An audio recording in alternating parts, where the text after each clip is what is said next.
In every conversation, the words we choose can either bridge understanding or widen the gap between conflicting perspectives. One word in particular, you, often becomes the catalyst for defensiveness, even when its intent might not be to harm.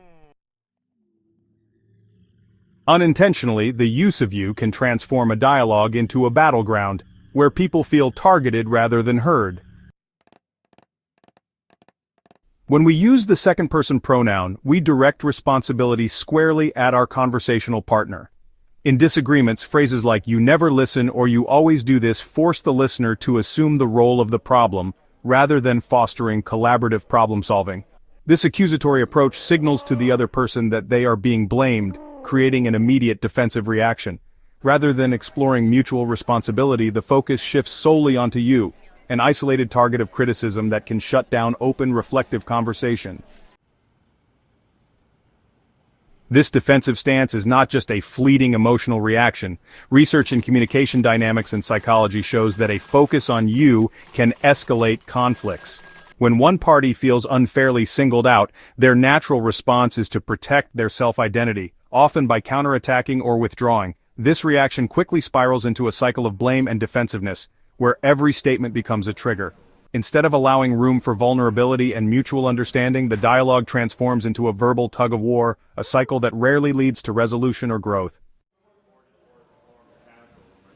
An alternative approach is to recalibrate our language from you to I.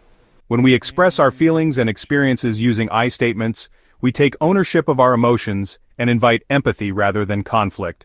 For instance, saying "I feel unheard" when interruptions occur centers the discussion on your experience rather than accusing a partner of intentional wrongdoing. This subtle shift in language nudges the conversation from blame to sharing, opening up space for negotiation and mutual respect. It transforms the conversation into a constructive dialogue where both parties can feel validated and understood. Consciously reducing the use of you in conversations, especially heated ones, requires reflection and practice. The underlying issue is that the pronoun you creates an environment of isolation and confrontation. By focusing instead on shared experiences and mutual feelings, we acknowledge that conflict is seldom one-sided. Our words are more than mere vehicles for information. They shape our perceptions, influence our emotional responses, and dictate the quality of our interactions. Linguistic choices can provoke ingrained patterns of thought, such as defensiveness and blame, which are hard to dismantle in moments of tension. Reflecting on how the simple act of saying you might inadvertently spark a defensive response reminds us that communication is an art, a balance between honesty and sensitivity. By carefully choosing our words, we not only express our truth, but also honor the inherent dignity of our conversation partners.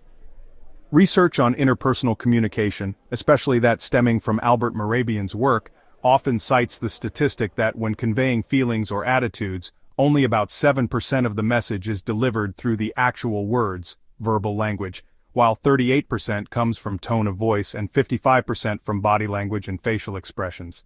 This breakdown is commonly known as the 7/30-8-55% rule, and is frequently quoted to illustrate that nonverbal components dominate in face-to-face communications about emotions and attitudes. The title, "You, the Problem," is a reminder that when we focus solely on the other person through our use of language, we risk shutting down constructive dialogue.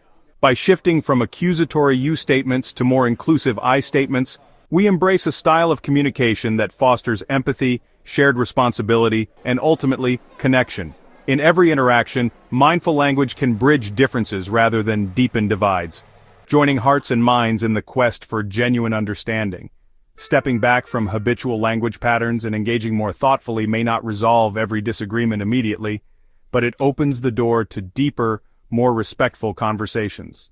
So next time you find yourself in the heat of a discussion, consider, is it really you that's the problem? Or is it the way we speak about each other that prevents us from truly hearing one another?